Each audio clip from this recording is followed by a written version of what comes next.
السلام علیکم ورحمۃ اللہ وبرکاتہ۔ الحمد للہ رب العالمین والصلاة والسلام علی سید المرسلین، اما بعد فاعوذ باللہ من الشیطان الرجیم، بسم اللہ الرحمن الرحیم۔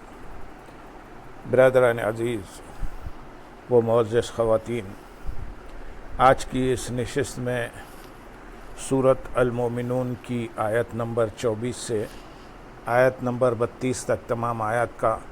ترجمہ و تفسیر پیش کرنے کی سعادت حاصل کی جائے گی۔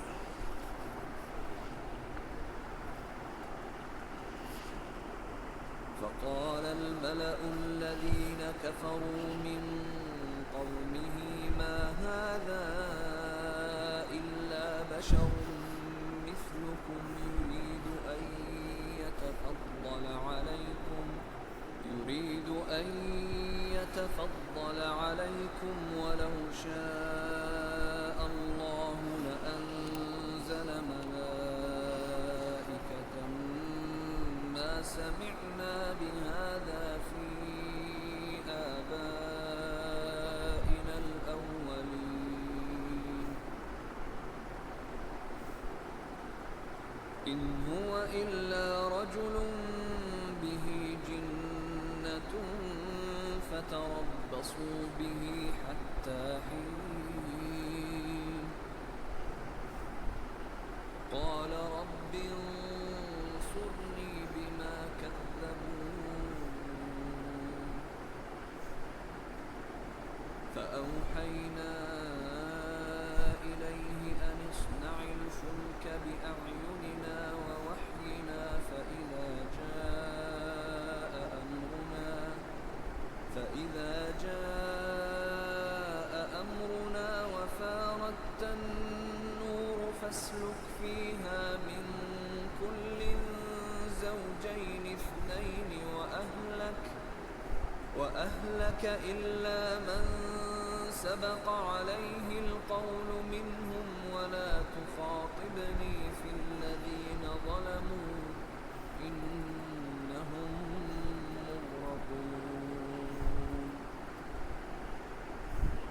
فإذا استويت أنت ومن معك على الفلك فقل الحمد لله الذي نجانا من القوم الظالمين وقل رب أنزلني منزلا مباركا وأنت خير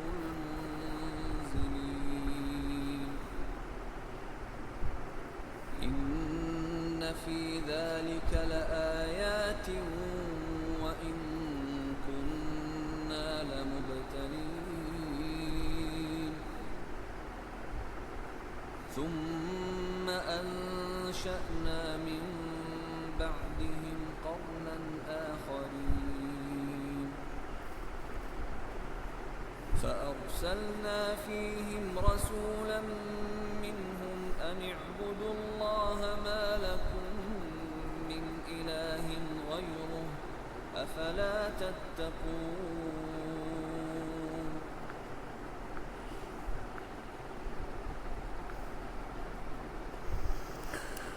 تو اس کی قوم کے کافر سرداروں نے کہا، یہ تو تمہارے جیسا ہی ایک آدمی ہے جو چاہتا ہے کہ تم پر بڑا بن جائے، اور اگر اللہ چاہتا تو وہ فرشتے اتارتا۔ ہم نے تو یہ اپنے پہلے باپ داداؤں میں نہیں سنی، یہ تو صرف ایک ایسا مرد ہے جس پر جنون طاری ہے، تو ایک مدت تک انتظار کر لو۔ نوح نے عرض کی، اے میرے رب میری مدد فرما، کیونکہ انہوں نے مجھے جھٹلایا ہے۔ اس آیت اور اس کے بعد والی آیت کا خلاصہ یہ ہے کہ حضرت نوح علیہ السلام کی قوم کے کافر سرداروں نے اپنی قوم کے لوگوں سے کہا کہ یہ تو تمہارے جیسا ہی ایک آدمی ہے کہ کھاتا اور پیتا ہے، یہ چاہتا ہے کہ تم پر بڑا بن جائے اور تمہیں اپنا تابع بنا لے، اور اگر اللہ چاہتا کہ رسول بھیجے اور مخلوق پرستی کی ممانعت فرمائے تو وہ فرشتے اتار دیتا، لیکن اس نے ایسا تو نہیں کیا۔ نیز ہم نے تو اپنے پہلے باپ داداؤں میں یہ بات نہیں سنی کہ بشر بھی رسول ہوتا ہے۔ یہ ان کی حماقت کی انتہا تھی کہ بشر کا رسول ہونا تو تسلیم نہ کیا، پتھروں کو خدا مان لیا۔ اور انہوں نے حضرت نوح علیہ السلام کے بارے میں یہ بھی کہا، یہ تو صرف ایک ایسا مرد ہے جس پر جنون طاری ہے، تو ایک مدت تک انتظار کر لو یہاں تک کہ اس کا جنون دور ہو جائے، ایسا ہوا تو خیر ورنہ اس کو قتل کر ڈالنا۔ جب حضرت نوح علیہ السلام کو ان لوگوں کے ایمان لانے اور ان کی ہدایت پانے کی امید نہ رہی تو حضرت نوح علیہ السلام نے عرض کیا، اے میرے رب، میری مدد فرما اور اس قوم کو ہلاک کر دے کیونکہ انہوں نے مجھے جھٹلایا ہے۔ آیت نمبر 27 میں ارشاد ہے، تو ہم نے اس کی طرف وحی بھیجی کہ ہماری نگاہ کے سامنے اور ہمارے حکم سے کشتی بنا، پھر جب ہمارا حکم آئے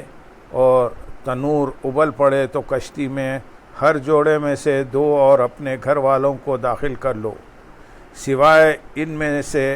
ان لوگوں کے جن پر بات پہلے طے ہو چکی ہے، اور ان ظالموں کے معاملے میں مجھ سے بات نہ کرنا، یہ ضرور غرق کیے جانے والے ہیں۔ تو ہم نے اس کی طرف وحی بھیجی۔ اس آیت کا خلاصہ یہ ہے کہ جب حضرت نوح علیہ السلام نے دعا فرمائی تو اللہ تعالیٰ نے اسے قبول فرماتے ہوئے ان کی طرف وحی بھیجی کہ تم ہماری حمایت و حفاظت میں اور ہمارے حکم سے کشتی بناؤ، پھر جب ان کی ہلاکت کا ہمارا حکم آئے اور عذاب کے آثار نمودار ہوں اور تنور ابلنے لگ جائے اور اس میں سے پانی برآمد ہو تو یہ عذاب کے شروع ہونے کی علامت ہے، تو اس وقت کشتی میں ہر طرح کے جانوروں کے جوڑے میں سے نر اور مادہ اور اپنے گھر والوں یعنی اپنی مومنہ بیوی اور ایماندار اولاد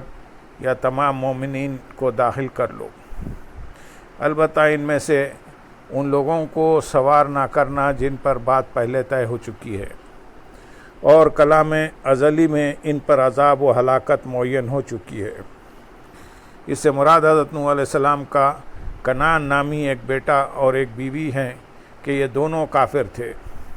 چنانچہ حضرت نوح علیہ السلام نے اپنے 3 فرزندوں سام، حام، یافست اور ان کی بیویوں کو اور دوسرے مومنین کو سوار کیا۔ کل لوگ جو کشتی میں تھے ان کی تعداد ایک قول کے مطابق 80 تھی، نصف مرد اور نصف عورتیں۔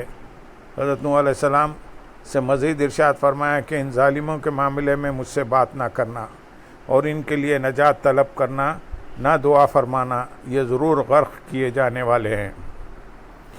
اس واقعے کی مزید تفصیل سورہ ہود کی آیت نمبر 37 تا 40 میں ملاحظہ فرمائیں۔ آیت نمبر 28 میں ارشاد ہے، پھر جب تم اور تمہارے ساتھ والے کشتی پر ٹھیک بیٹھ جاؤ تو تم کہنا تمام تعریفیں اس اللہ کے لیے جس نے ہمیں ان ظالموں سے نجات دی۔ تو تم کہنا تمام تعریفیں اللہ کے لیے ہیں۔ کافروں سے نجات حضرت نوح علیہ السلام اور ان پر ایمان لانے والے تمام لوگوں کو نصیب ہوئی، لیکن اس پر اللہ تعالیٰ کی حمد و ثنا کرنے کا حکم صرف حضرت نوح علیہ السلام کو دیا گیا۔ اس کی وجہ یہ ہے کہ حضرت نوح علیہ السلام ان کے نبی اور امام تھے،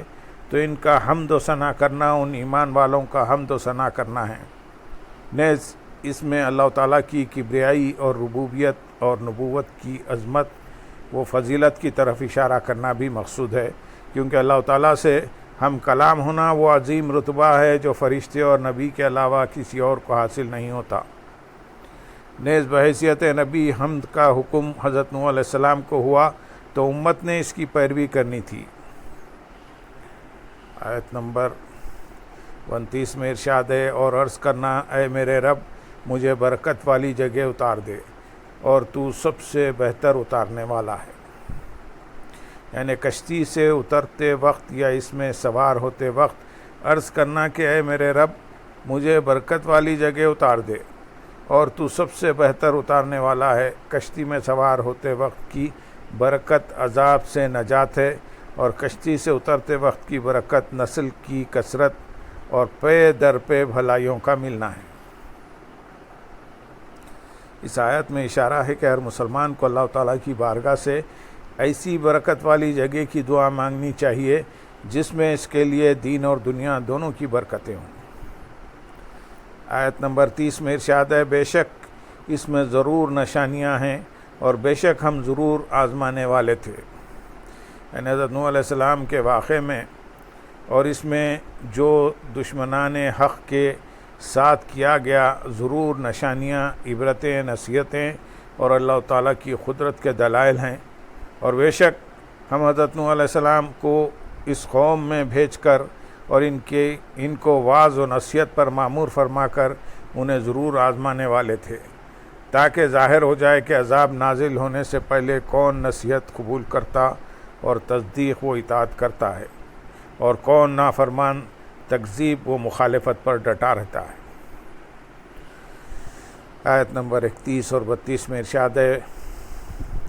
پھر ان کے بعد ہم نے ایک دوسری قوم پیدا کی تو ہم نے ان میں ایک رسول انہی میں سے بھیجا کہ اللہ کی عبادت کرو، اس کے سوا تمہارا کوئی معبود نہیں، تو کیا تم ڈرتے نہیں؟ یعنی حضرت نوح علیہ السلام کی قوم پر عذاب نازل کرنے اور اس کی ہلاکت کے بعد ہم نے ایک دوسری قوم پیدا کی، اور وہ حضرت ہود علیہ السلام کی قوم عاد ہے۔ حضرت ہود علیہ السلام اور قوم عاد کا واقعہ سورہ اعراف آیت نمبر 65 تا آیت نمبر 72 اور سورہ ہود آیت نمبر 50 تا 60 میں گزر چکا ہے۔ تو ہم نے ان میں ایک رسول بھیجا، یعنی ہم نے قوم عاد میں انہی میں سے ایک رسول بھیجا جن کا نام حضرت ہود علیہ السلام ہے، اور ان کی معرفت اس قوم کو حکم دیا کہ اللہ عز و جل کی عبادت کرو، اس کے سوا تمہارا کوئی معبود نہیں، تو کیا تم اللہ عز و جل کے عذاب سے ڈرتے نہیں تاکہ شرک چھوڑ کر ایمان قبول کر لو۔ اللہم صلی علی سیدنا محمد وعلی آل سیدنا محمد وبارک وسلم، وآخر دعوانا ان الحمد للہ رب العالمین۔ سبحان ربک رب